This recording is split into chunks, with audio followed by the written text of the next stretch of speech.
જેવા તમે તળા મૂકશો ને ફૂલીને સાઇઝમાં ડબલ થઈ જશે. તો સાબુદાણાના આ પાપડ તમે વ્રત ઉપવાસમાં ઉપયોગમાં લઈ શકો છો. અને આ પાપડ બનાવવાની બિલકુલ જરૂર નથી. તો એના માટે 1 કપ આપણે સાબુદાણા લઈશું.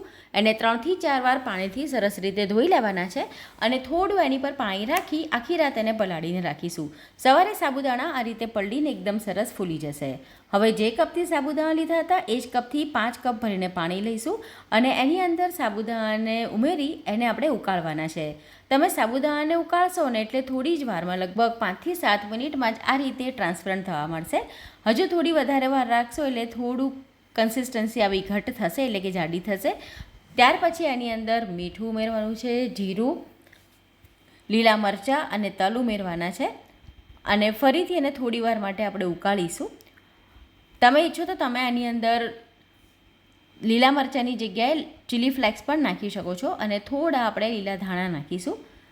તો આ રીતની ઘાટી કન્સિસ્ટન્સી થાય એટલે પછી તરત જ ગરમ ગરમ આપણે એને આ રીતે ચમચાથી જ પાડવાનું છે. મેં અત્યારે આ રીતની એક રિંગ લીધી છે જેથી એનો જે ગોળ શેપ છે ને મેન્ટેન રહે.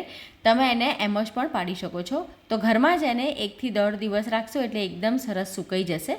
અને આખું વર્ષ તમે એને સ્ટોર કરી શકો છો. અને જ્યારે પણ તમારે ખાવું હોય, વ્રત ઉપવાસ હોય અથવા તો એમ જ ચા કોફી સાથે, તો તમે ગરમા ગરમ એને તળી અને પછી ઉપયોગમાં લઈ શકો છો.